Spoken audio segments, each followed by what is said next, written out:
राम राम दोस्तों, सूर्योदय क्लासेज के यूट्यूब चैनल पर आपका हार्दिक अभिनंदन है। आज 9 मई है और महाराणा प्रताप की जयंती है। इसकी भी आपको कोटि कोटि शुभकामनाएं। मैं 2 दिन क्लास नहीं ले पाया किसी तकनीकी कारणों की वजह से। आज अपनी क्लास को वापस कंटिन्यू करता हूं। आज हम राजस्थान का जो भौतिक विस्तार है, भौगोलिक प्रदेश है, उनके बारे में हम बात करेंगे। चरणबद्ध तरीके से हम देखते हैं राजस्थान, उच्चावच और धरातल, इसके बारे में हम बात करेंगे। तो सरल सी बात अपन देखो, धरातलीय दृष्टि से राजस्थान में स्पष्ट रूप से 4 प्रदेश है। 4 प्रदेश है। इन 4 प्रदेशों में पहला प्रदेश आता है पश्चिमी मरुस्थलीय प्रदेश, दूसरा आता है अरावली पर्वतीय प्रदेश, तीसरा आता है पूर्वी मैदानी भाग और चौथा आता है दक्षिणी पूर्वी पठारी प्रदेश। ये 4 भाग है। इन 4 भागों को हम डिटेल से पढ़ेंगे आगे। अरावली जो है वो राजस्थान का प्रमुख जल विभाजक है ना, और इसके पश्चिमी भाग में मरुस्थल है और पूर्वी भाग मैदानी है। यदि हम राजस्थान का मानचित्र बनाएं तो राजस्थान के मानचित्र में हम ये देखेंगे, सरल सा यहाँ आप समझने का प्रयास करें थोड़ा सा।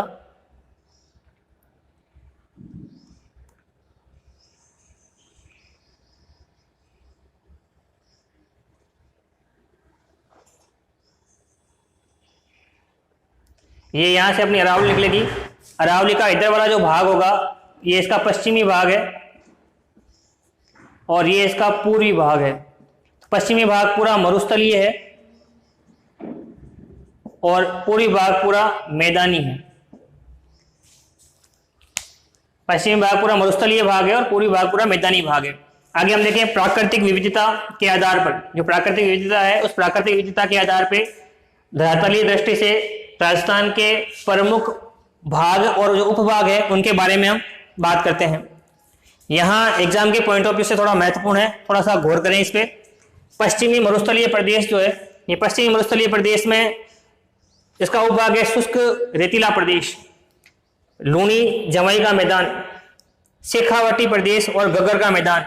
यदि आप पश्चिम वाले राजस्थान की बात करोगे तो राजस्थान के इस वाले भाग में ये गग्गर का मैदान आएगा पूरा, है ना, और ये वाला जो भाग है ये पूरा शुष्क रेतीला भाग होगा और इधर वाला भाग जो होगा वो शेखावटी उच्च प्रदेश होगा और नीचे लूनी जमुई बेसिन होगा। ये 4 इसके भाग किए गए हैं। पश्चिमी मरुस्थलीय भाग के 4 भाग किए गए हैं, शुष्क रेतीला प्रदेश, लूनी जमुई का मैदान, शेखावटी प्रदेश और गग्गर का मैदान। मानचित्र में आप आसानी से समझ सकते हो कि ये अपना गग्गर का मैदान है, ये शुष्क रेतीला भाग है, ये लूनी जमुई बेसिन है और ये शेखावटी उच्च प्रदेश है। इसके बाद में हम दूसरा प्रदेश आता है अरावली पर्वतीय प्रदेश। अरावली पर्वतीय प्रदेश को पुनः हम 3 भागों में बांटते हैं, उत्तरी अरावली, मध्य अरावली और दक्षिणी अरावली। देखो उत्तरी अरावली जो है राजस्थान में प्रवेश से जो हमारी सांबर झील है वो सांबर झील तक का भाग उत्तरी अरावली के अंदर आएगा और मध्य अरावली के अंदर सांबर से अजमेर वाला भाग आएगा मध्य अरावली के अंदर, और दक्षिणी अरावली के अंदर उदयपुर सिरोही वाला भाग इसके अंदर आएगा जो सबसे ऊंचा भाग है इसका। इसके बाद में पूर्वी मैदानी भाग जो है, पूर्वी मैदानी प्रदेश जो है, इस पूर्वी मैदानी प्रदेश में एक चंबल बेसिन है, एक बनास बेसिन है, एक मध्य माही बेसिन है। 3 नदियां हैं और 3 नदियों के द्वारा बनाया गया मैदान है। इसको हम पूरे मैदानी भाग में शामिल करेंगे। यदि मैप में समझने का प्रयास करें तो यहाँ पे कर्क रेखा को पार करने वाली नदी आती है, वो माही नदी है। ये माही का बेसिन हो जाएगा। यहाँ पे ये बनास का बेसिन हो जाएगा पूरा, और आगे वाली बात में चंबल का बेसिन, ये पूरा क्षेत्र जो होगा यहाँ से चंबल नदी प्रवेश करेगी और ये पूरा जो भाग होगा वो चंबल का बेसिन होगा। इसके बाद में आगे वाला है राजस्थान का सबसे कठोरतम भाग जो है पूर्वी दक्षिणी पूर्वी पठारी भाग, जिसे हम हाड़ौती का पठारी भाग भी कहते हैं। हाड़ौती का पठारी भाग, ये हाड़ौती का पठारी भाग भी राजस्थान की स्थिति के अंदर आता है। अपने को सरल सी भाषा में बात समझनी है कि राजस्थान जो है उसके 4 भौगोलिक प्रदेश हैं, 4 भौतिक प्रदेश हैं। पहला है पश्चिमी मरुस्थलीय प्रदेश, दूसरा है अरावली पर्वतीय प्रदेश, तीसरा है पूर्वी मैदानी प्रदेश और चौथा कौन सा है, दक्षिणी पूर्वी पठारी प्रदेश। मोटा मोटा इसकी अवस्थिति को अपने को ध्यान रखना है कि अरावली के पूरा पश्चिम वाला जो भाग होगा वो पश्चिमी मरुस्थलीय प्रदेश होगा। अरावली खुद एक प्राकृतिक प्रदेश है। इसके बाद में ये पूरा मैदानी भाग होगा और ये जो इधर वाला भाग होगा कोटा, बूंदी, बारा, झालावाड़ वाला भाग, ये हाड़ौती का पठार होगा। तो अपने को पश्चिमी जो रेतीला प्रदेश है उसे 4 भागों में बांटेंगे पुनः, शुष्क रेतीला प्रदेश, लूनी जमुई का मैदान, शेखावटी प्रदेश और गग्गर का मैदान। एक एक के बारे में हम डिटेल से बात करेंगे। अरावली पर्वतीय प्रदेश के पुनः 3 भाग किए गए हैं, उत्तरी अरावली, मध्य अरावली और दक्षिणी अरावली। पूर्वी मैदानी प्रदेश के भी 3 भाग किए गए हैं, Chambal basin, Chambal basin, Banas basin और मध्य माही बेसिन। और अगला है दक्षिण पूर्वी पठारी भाग। ये जितना भी वर्गीकरण है ये अपने एग्जाम के पॉइंट ऑफ व्यू से बहुत महत्वपूर्ण है। अरावली हमारा एक बहुत बड़ा जल विभाजक है।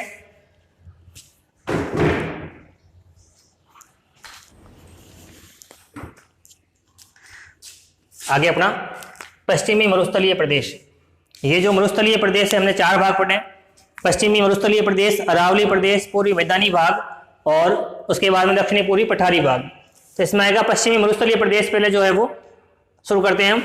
तो ये अरावली के पश्चिम में स्थित है, शुष्क है और साथ में अर्ध शुष्क है, शुष्क और अर्ध शुष्क है ना। यदि हम भूगोल की भाषा में कहें तो यहाँ पे BWHW की जलवायु भी पाई जाएगी और BSHW की जलवायु भी यहाँ पे पाई जाएगी। तो ये मरुस्थलीय शुष्क प्रदेश भी है, साथ में अर्ध शुष्क भाग भी ये है। ये भारत का विशिष्ट भौगोलिक प्रदेश है। पश्चिमी जो मरुस्थलीय भाग है राजस्थान का नहीं, भारत का भी एक विशिष्ट भौगोलिक प्रदेश है। इसे हम भारत का विशाल मरुस्थल भी कह सकते हैं और इसे हम थार का मरुस्थल कहते हैं, है ना। देखो थार के मरुस्थल का वह भाग जो भारत में है ये थार कहलाएगा और वो जो पाकिस्तान में वो थाल कहलाएगा, ठीक है। इसका निर्माण जो हुआ है वो वायु क्रिया के प्रभाव से हुआ है। अर्थात देखो ये शुष्क भाग है, यहाँ लिखा हुआ आपने देखा है शुष्क और अर्धशुष्क भाग है। हाँ, जहाँ शुष्क और अर्धशुष्क भाग होता है वहां अपर्दन का जो कारक काम करता है वो वायु काम करता है ना। तो वायु का यहाँ पे अपर्दन भी अधिक होगा और साथ में यहाँ पे निक्षेपण भी अधिक होगा, क्योंकि मिट्टी शुष्क रहेगी तो हवा इसे उड़ाने में सक्षम रहेगी और इनका निक्षेपण, इसका वह निक्षेपण भी करेगी। ये परिस्थिति की दृष्टि से, है ना, इकोलॉजिकल सिस्टम की दृष्टि से ये मरु प्रदेशीय क्षेत्र है। ये एग्जाम के पॉइंट ऑफ व्यू से बहुत ही महत्वपूर्ण बात है। यहाँ पे जब आपसे पूछा जाएगा कि पारिस्थितिकी की दृष्टि से पश्चिमी मरुस्थलीय प्रदेश किस प्रकार का है तो अपने जाना मरु प्रदेश है। ये इसका संपूर्ण जो विस्तार है वो राजस्थान के अंदर है 1,75,000 वर्ग किलोमीटर। 1,75,000 वर्ग किलोमीटर के अंदर इसका विस्तार है। इसमें राजस्थान के 12 जिले शामिल है। जो हमारा थार का मरुस्थल है इसमें 12 जिले शामिल हैं। और यदि आप राजस्थान का मानचित्र थोड़ा समझते हो तो आपने देखा होगा कि जितने भी अरावली के पश्चिमी भाग के जिले हैं, अरावली के पश्चिमी भाग के जितने भी जिले हैं उन जिलों को इसके अंदर शामिल किया जाएगा। ये हमारी अरावली यहाँ पर निकलती है। तो 12 जिले हैं इसके अंदर। 12 जिलों में देखो एक तो गंगानगर है, एक यहाँ पे हनुमानगढ़ है, एक चूरू है, झुंझुनू है, सीकर है, नागौर है, बीकानेर है, जैसलमेर है, जोधपुर है, बाड़मेर है, पाली है और जालोर है ना। ये 12 जिले इसके अंदर शामिल है। गंगानगर, हनुमानगढ़, चूरू, झुंझुनू, सीकर, बीकानेर, नागौर, जोधपुर, पाली, जैसलमेर, बाड़मेर और जालोर। देखिए वर्तमान समय हम देखते हैं कि हमारे पश्चिमी राजस्थान के अंदर एक नहर निकाली गई है IGNP, है ना। इसी IGNP की वजह से क्या हो रहा है, राजस्थान के 3 जिले जो है ना, गंगानगर के अंदर, हनुमानगढ़ के अंदर और बीकानेर के अंदर जो मरुस्थलीय विशेषताएं हैं उनमें बदलाव आया है। ये मूलतः है मरुस्थलीय भाग ही, लेकिन IGNP के कारण यहाँ पे सिंचाई हो रही है और सिंचाई की वजह से यहाँ पे मरुस्थलीय स्वरूप में परिवर्तन आ रहा है। आगे वाली बात है इसका सामान्य ढाल जो है वो पूर्व से पश्चिम की ओर है। ये इसका जो ढाल है वो पूर्व से पश्चिम की ओर, जितनी भी नदियां हैं पूर्व से पश्चिम की ओर भी बह रही है। लेकिन इसका ढाल कुछ भाग जो है इसका ढाल उत्तर से दक्षिण की ओर भी है। तो इसका ढाल जो है वो पूर्व से पश्चिम की ओर भी है और उत्तर से दक्षिण की ओर भी है। उत्तरी जो भाग है इसका, उत्तरी पूर्वी क्षेत्र जो है उसकी औसत ऊंचाई जो है वो है 300 मीटर। ऊंचाई कितनी है इसकी? 300 मीटर ऊंचाई है। और दक्षिणी भाग जो है उसकी ऊंचाई कितनी है? 150 मीटर। आगे वाली बात में कि संपूर्ण रूप से मैदानी धरातल युक्त है, मैदानी भाग है ये, है ना। मिट्टी जमा हुई है, बालू का स्तूपों के ढेर लगे हुए हैं, लेकिन कुछ भाग में यहाँ पे छोटी पहाड़ियां हैं, कुछ भाग में यहाँ पे छोटी पहाड़ियां भी है। आगे वाली बात देखो, उच्चावच की दृष्टि से हम मरुस्थलीय प्रदेश के 4 उप प्रदेश करते हैं। इन 4 उप प्रदेशों के अंदर हम बात करेंगे तो पहला तो होगा महान मरुस्थल, जहां पे बालू का स्तूप के विशेष भंडार है। फिर दूसरा जो भाग है वो बाड़मेर, जैसलमेर, बीकानेर का चट्टानी भाग है, जहां पे पथरीला मरुस्थल पाया जाएगा। इसके बाद तीसरा है लघु मरुस्थल, जो कच्छ की खाड़ी से लगा के बीकानेर तक फैला हुआ है। कच्छ की खाड़ी से इसका विस्तार जो है वो बीकानेर तक फैला हुआ है। इसके बाद में आता है अर्ध शुष्क भाग, जहां वर्षा 25 सेंटीमीटर से अधिक होगी।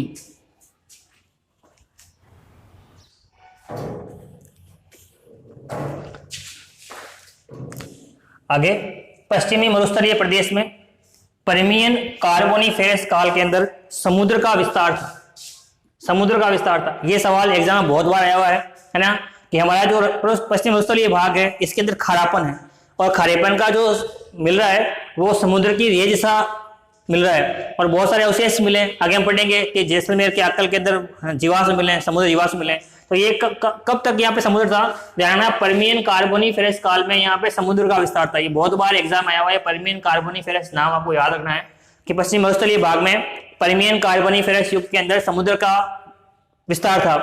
आगे इसका प्रमाण जो है जुरेसिक काल, जब डायनासोर का युग था, जुरेसिक काल था, और इसके बाद के कालों में सामुद्रिक तलछट यहाँ मिले हैं, तलछटों का जमाव मिला है, तलछटों के निक्षेप जो मिले हैं वो निक्षेप ये प्रमाण देते हैं, है ना, कि यहाँ समुद्र था। परमियन कार्बोनिफेरस में समुद्र का विस्तार था, इसका प्रमाण हमें कहाँ मिल रहा है? जुरेसिक और इसके बाद के जो काल में है उसमें सामुद्रिक तलछट जो है उनके निक्षेप यहाँ पे बहुतायत में दिखाई मिलते हैं। इसके बारे में बहुत बार एग्जाम में सवाल भी आता है कि पश्चिमी भाग के मरुस्थलीय होने का मुख्य कारण क्या है? तो ये मुख्य कारण है अनियंत्रित पशुचारण। ये यहाँ पे आप मोस्ट लगा ले, बहुत बार इसके बारे में सवाल पूछा गया है कि मरुस्थलीकरण का प्रमुख कारण क्या है? तो प्रमुख कारण क्या है? अनियंत्रित पशुचारण। इसके बाद आगे वाली बात देखो, मरुस्थलीय बालू का प्रमुख स्रोत। ये सवाल अभी तक किसी एग्जाम में नहीं है, लेकिन आपको याद रखना है कि जब आपने से ये पूछ लिया कारण क्या है मरुस्थल बनने का, तो अपने सवाल ये पूछा जा सकता है कि मरुस्थलीय बालू का मुख्य स्रोत क्या है? तो मरुस्थलीय बालू का मुख्य स्रोत है वायु द्वारा अपक्षरण क्रिया से उद्भूत रेत के कण, और ये कहां से आ रहे हैं? दक्षिणी पश्चिमी मानसूनी हवाएं, और विशेषकर कच्छ के रण से वायु के साथ प्रवाह, और प्राचीन काल से नदियों के द्वारा बहाकर लाई गई चीका मिट्टी। आप सवाल पूछेगा इनमें से कौन सा कारण, है ना, कौन सा स्रोत मरुस्थलीय बालू का नहीं है? तो अपने ध्यान रखना है वायु द्वारा अपक्षरण की क्रिया ये स्रोत है। दूसरा, रेत, दक्षिणी पश्चिमी मानसूनी हवाएं ये भी स्रोत है। कच्छ के रण से वायु के साथ प्रवाह मृदा ये भी स्रोत है, और प्राचीन काल में नदियों के द्वारा बहाकर लाई गई चीका मिट्टी ये भी इसका क्या है? स्रोत है। इसके बाद आगे वाली बात देखो, जैसलमेर बीकानेर में चतुर्दिक चूना पत्थर पाए जाते हैं और बालू के पत्थर भी मिलते हैं, है ना। ये राजस्थान, पश्चिमी राजस्थान की विशेषता है कि यहाँ चूना पत्थर भी मिलेगा बहुतायत के अंदर, और सैंडस्टोन जिसे हम कहते हैं सैंडस्टोन, है ना, अर्थात बालू का पत्थर भी यहाँ पे पाया जाएगा।